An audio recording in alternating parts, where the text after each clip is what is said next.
First of all, I would like to thank the organizers for inviting me. It's a very nice opportunity also to give a talk here.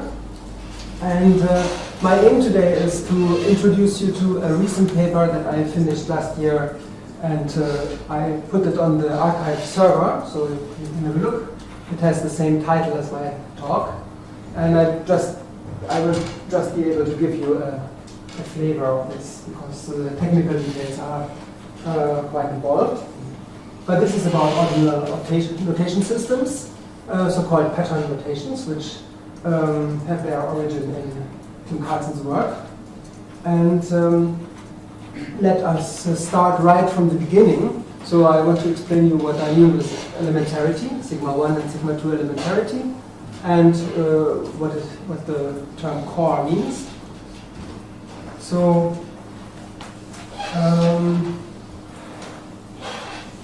starting right from the beginning, the structure R1 is a structure over the ordinals with the standard less than relation, and we have a binary relation which codes sigma 1 elementary substructures. So you have a structure where you have these relations less than and less than 1, and by recursion on beta you define alpha as less 1 beta if and only if the structure of ordinals below alpha together with these relations is a sigma 1 elementary substructure of the structure beta.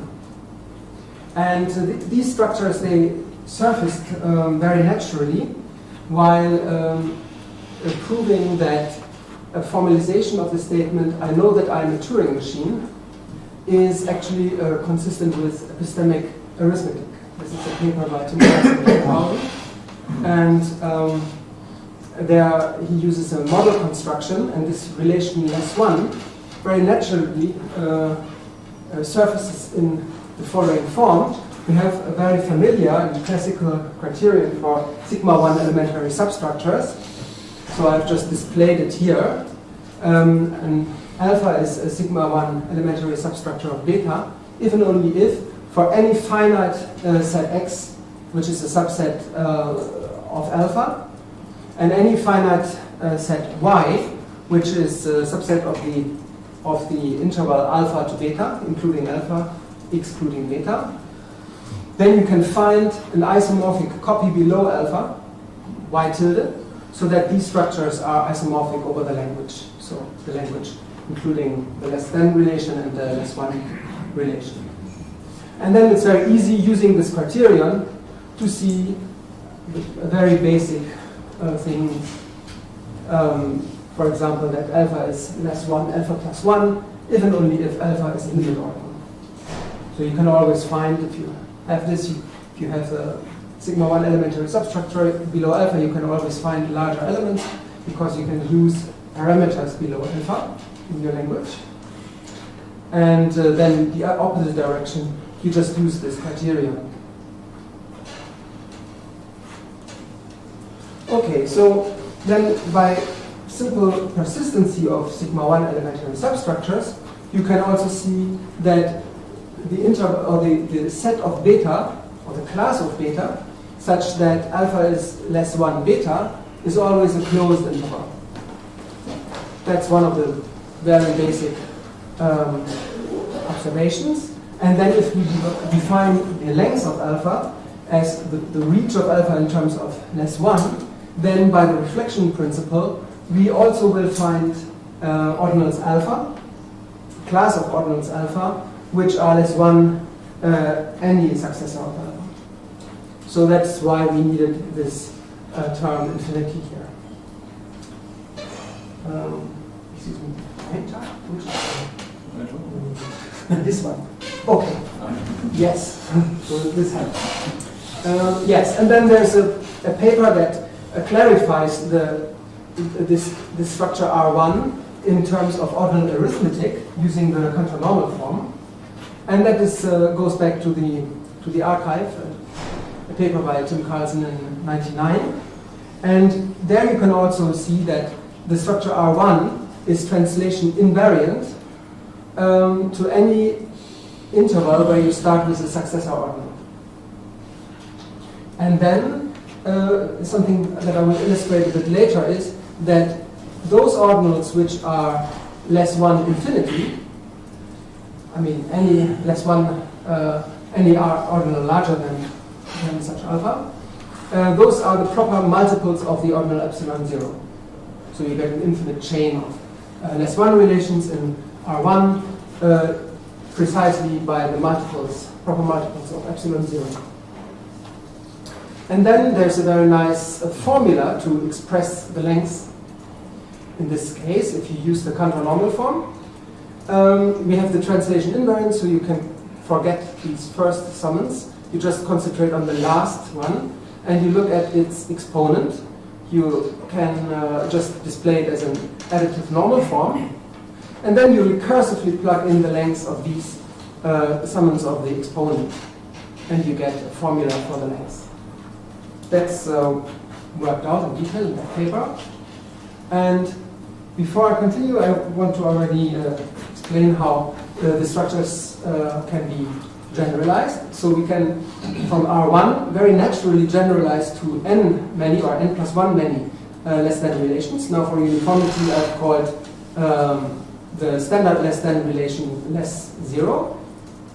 And then we have these relations less 1 up to some less n, simultaneously by recursion on beta. So now we throw everything in here, and for every j, you use the sigma j elementary substructure.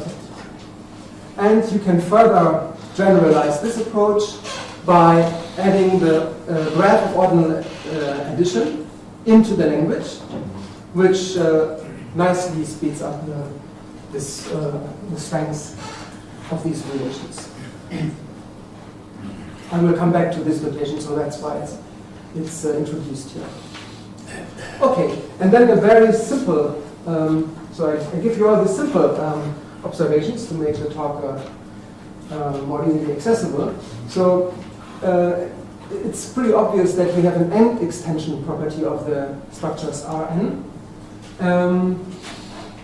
If you look at the least beta such that you find an alpha below, such that in Rn plus 1, you have alpha is less n plus 1 beta, then if you cut off the structure Rn plus 1 below beta, and you just look at the relations up to less n, then this is the same as Rn, where you only have these relations, below beta, obviously.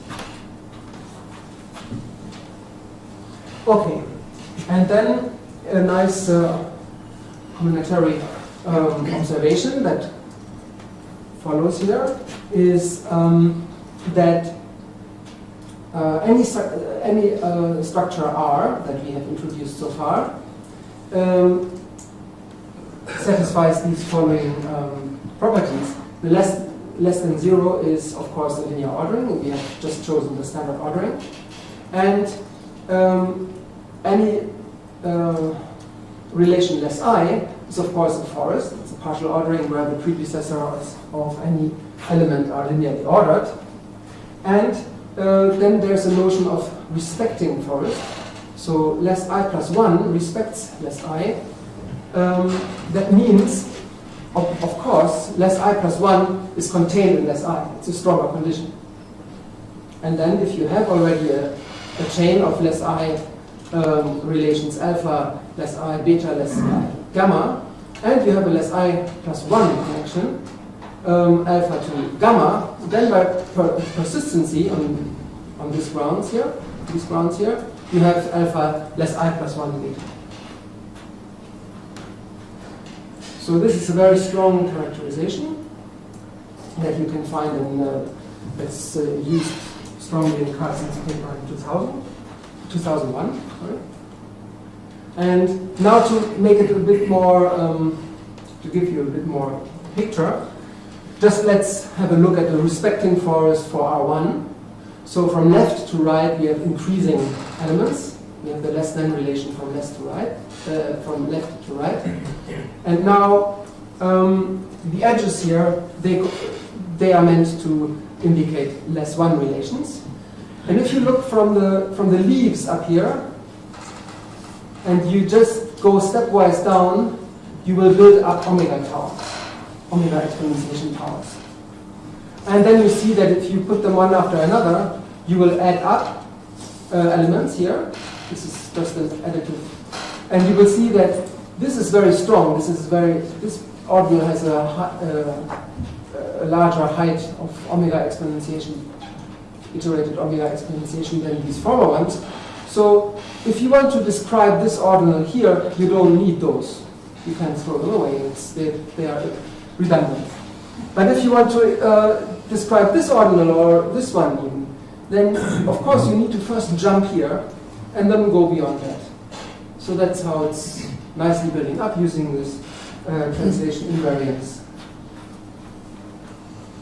And then if you start considering larger less I relations, then this picture will just become a bit more involved, so that the larger less I plus 1 relations, they will be nested into the less I relations. So you can use different colors, or you can label the edges by the degree of substructurality.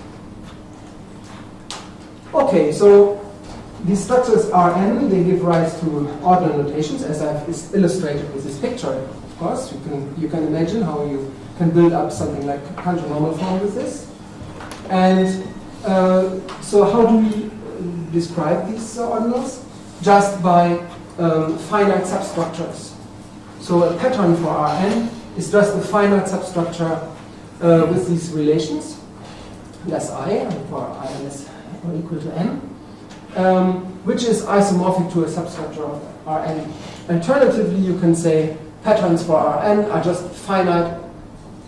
They comprise the finite isomorphism types of Rn. And it turns out, and it is shown along the way when analyzing these structures, that the class of patterns comprises the finite respecting forests. And there are some additional conditions if you add, for example, ordinal addition. Okay, so now explaining what is meant by the core. Here we need a notion which is connected to what I already explained about patterns, that is isominimality.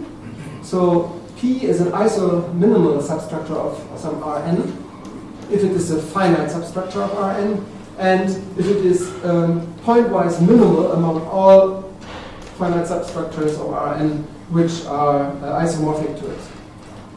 So if you have any other Q substructure of Rn and these two are isomorphic, if Q is pointwise minimal, pointwise less than P, then they are actually equal.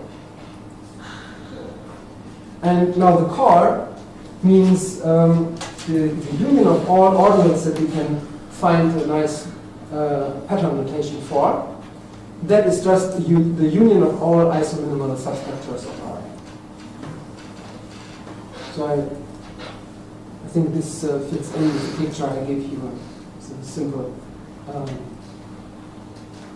respecting forest. Okay, just a few old, not only old, but a few results. So along the way, when analyzing one of these Rn structures Rn, you always show that for any pattern P for some structure Rn, there is a unique isominimal substructure which is isomorphic to it. This can be found uniquely, and it's quite plausible that you can find a pointwise minimal one. And as I explained already, the core of R1 is the segment of ordinals below epsilon 0. And the core of R1 strengthened with the graph of ordinal addition makes a big jump. So it is already characterizes the proof theoretic ordinal of pi1 comprehension, set induction. So that was shown that's published in 2007. And it turns out that R2, so R1 with addition just catches up to R2. So they are the same. They are the same strength, but the structures are very different. So it's much harder to analyze this. This has a lot of uniformity which is nicely generalizing from here. Here you have these chains of multiples, proper multiples of epsilon 0. And here you end up with chains where, I will come back to that later, where you start with a notation system for pi 1 1 CA0, and then you dynamically iterate under this notation system. If you do this, generating these ordinals, you get an infinite less one chain there, the first infinite less one chain in R1 notation. Okay, and yes, the core of R2 with ordinal addition, there's a nice analogy, and this would characterize an ordinal which is the limit of KPI models. So KPI is, the ordinal is, on the classical notation system uses an inaccessible cardinal, and you take an omega sequence of those to produce a nice notation system which matches this core and which gives you a nice ordinal arithmetic so that you can actually calculate these relations.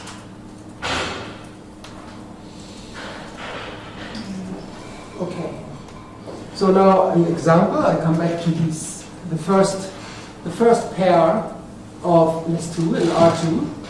So we have just to make it plausible that the first such pair would be epsilon 0 times omega.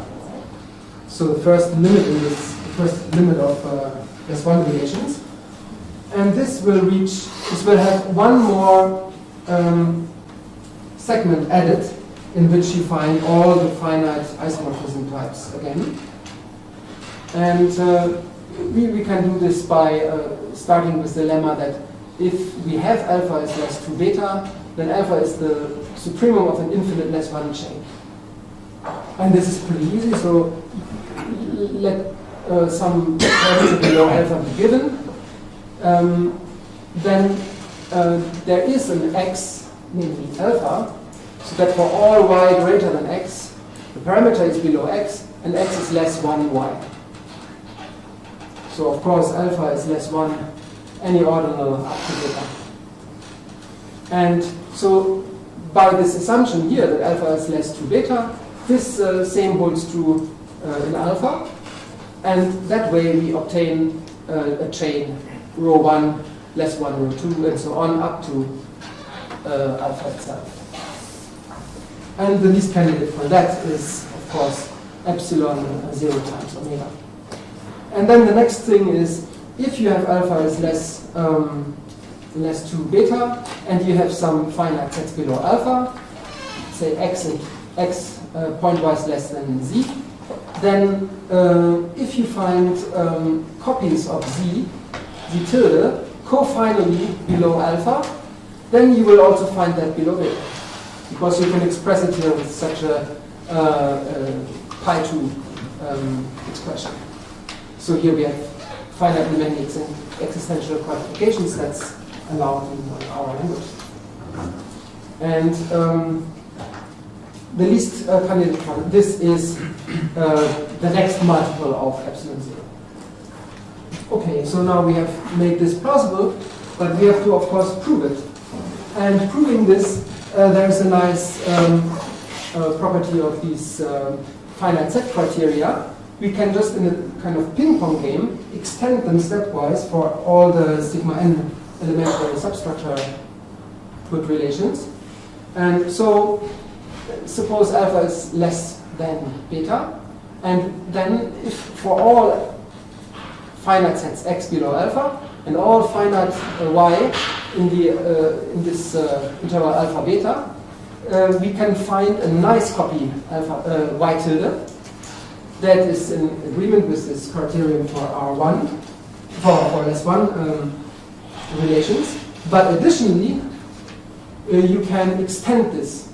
So for all y tilde plus, which extend y tilde and which are below alpha, finite extensions, you can extend our isomorphism that we had already here between x union y tilde and x union y. So we can just extend this for any such extension. if that holds true, then alpha is less 2 beta. And now it's you can imagine that we can just stepwise go on and have this ping-pong game to obtain criteria for alpha less n beta. And when analyzing these structures, it turns out that the converse holds as well in this context of organal structures. So there's a paper by Tim and me, and that appeared in 2012, that analyzes this as these relations less 1 and less 2 below the ordinal of pi 1 1 C naught. Okay. Now, I already mentioned this. Let T be a classical notation system for pi 1 1 C naught, and let T tau be its relativization to the parameter segment tau. So you have all the ordinals below tau available, and then you start these closure operations that are used in this notation system for T, or this notation system T. And now we define the iteration here. We start with 0, and then we do this iteration. And as you know, these classical notation systems use large cardinals, regular cardinals, to have separation between what you can enumerate while kind of arithmetizing some kind of bookkeeping for the closure properties. So if you do that, then you define, let me call this V psi plus 1 by just looking at the largest initial segment of T relativized to V psi. And then you close it under just suprema. So now the question is, how does R2 on this image of this enumeration function V look like? So we can, it's shown in the paper then, that we get an easy picture, not totally quite easy. So if we start here, so this is 0, 0 has no properties at all. Now we have the ordinal of the theory pi 1 1 C naught. This is denoted by V1. So this ordinal is less 1 minimal. Here we enumerate all connectivity components of less 1. And then we obtain V2. So this was less 1 minimal, so it cannot be, it cannot have any less 2 successor. But then we get to the next such ordinal where we have all finite isomorphism types in this interval. And we go on, we get V3. And here we actually have a less 2 relation. So this is less 1 and not less 2. But here, from here on, we get less 2 relations up to the first limit. And then here, this again is a strong ordinal, but this will be this V omega plus 1 does not have any less 1 predecessor in this interval here. So this is less 2 connected, but this is only less 1 connected, not less 2. So here we have then the next segment, V omega plus 2, and so on. And then we get a less 2 connection up here also. So that's the picture. So this generalizes to arbitrary limits, this kind of picture here. Let me continue.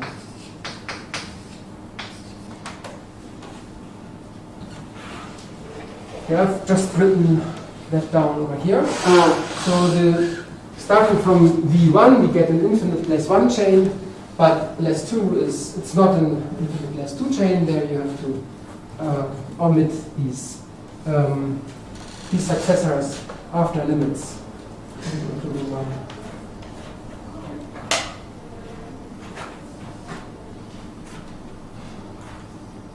Okay, now I already mentioned it, this criterion for less 3.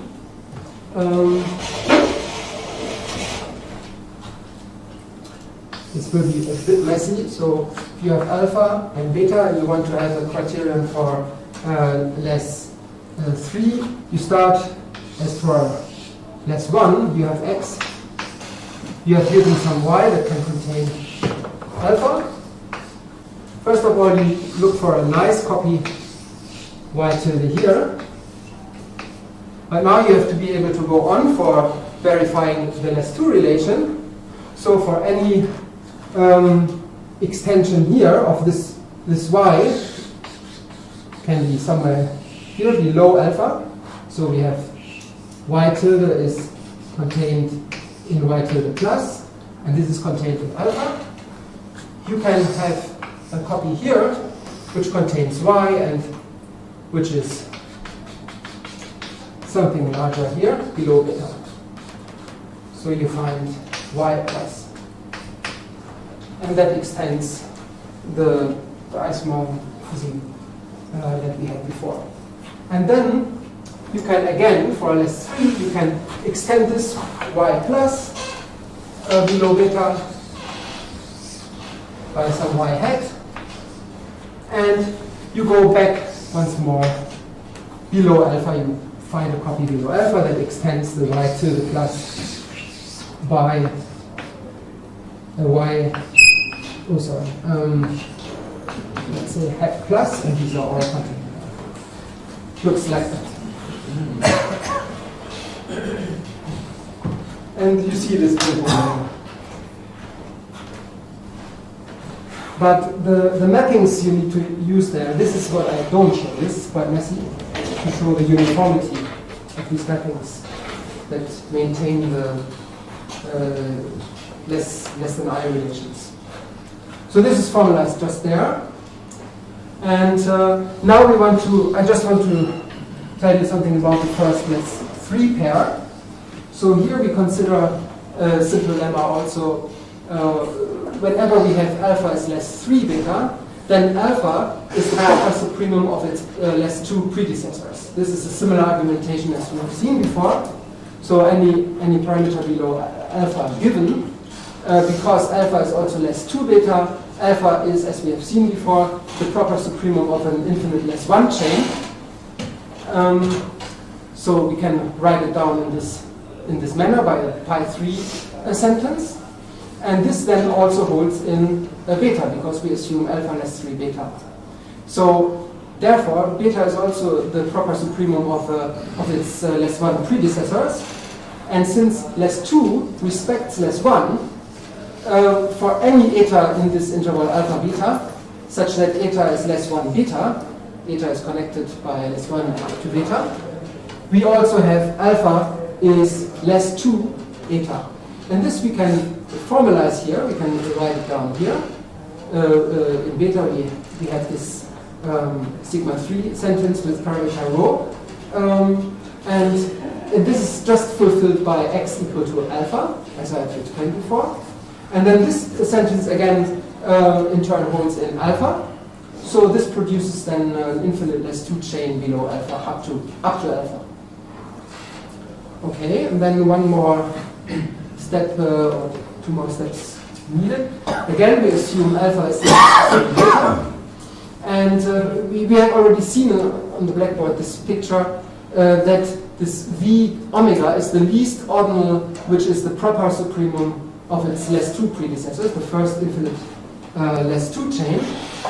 Next, if then we formalize or we write down the previous lemma in beta for any parameter below alpha, we can write that in beta this sentence holds exactly. I mean, we have this example x is equal to alpha that expresses being the supremum of an infinite less 2 chain. And now this in turn again holds in alpha, so that we see that alpha is actually a supremum of infinite less 2 chains. And the least such is this is the ordinal V omega squared. So we have to go one more time, and just not stay here, we have to have a limit of such limits. Okay, so this, if we want to have alpha is less 3 beta, then alpha has to be at least such a thing. And now we can express arbitrarily long finite less 2 chains below alpha. So we can write this down again in the pi 3 sentence. So then this again holds in beta. And so we see that beta must be some ordinal v psi for psi greater than omega squared, because in these intervals between the v ordinals, we find all finite isomorphism types. In the particular, that is kind of covered by all the arbitrarily long less 2 chains. Okay, and so as I said, we have we find arbitrarily long less 2 chains that are less 1 connected to beta, and this cofinally below beta. So we must find an ordinal in the V, and which one is that then? The least one that would satisfy this is not V omega squared plus 1, because we have seen that omega squared plus 1 is V omega squared less 1 minimum. So the least such beta that satisfies these requirements would be the ordinal V omega squared plus 2.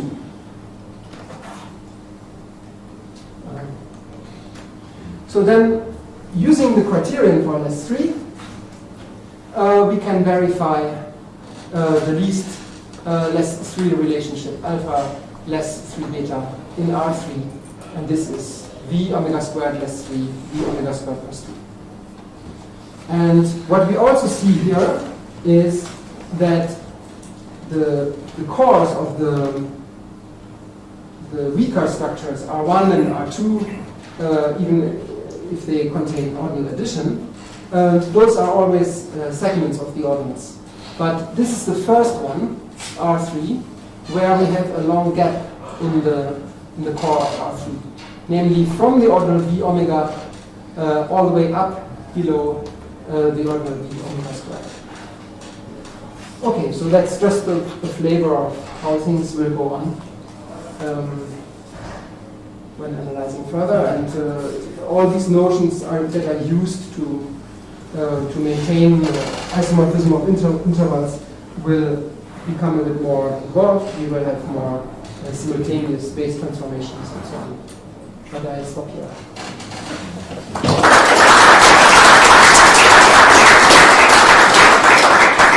Thank you very much. We have time for one question.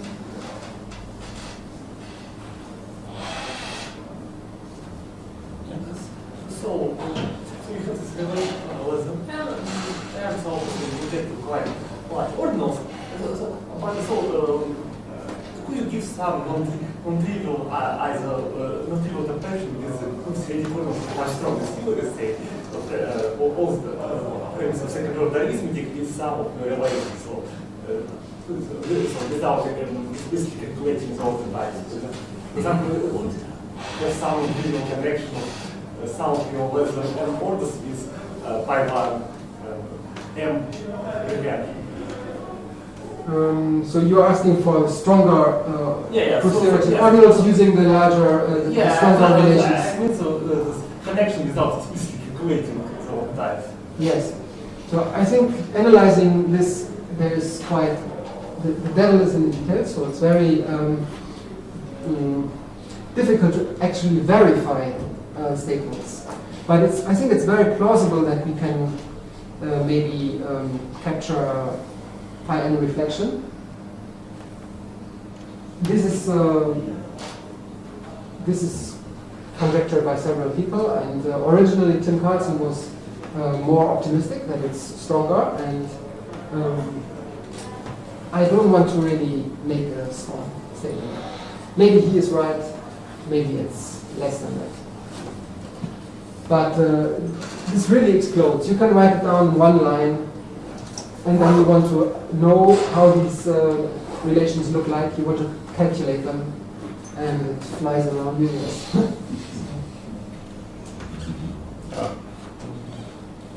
I'd like to thank the speaker again.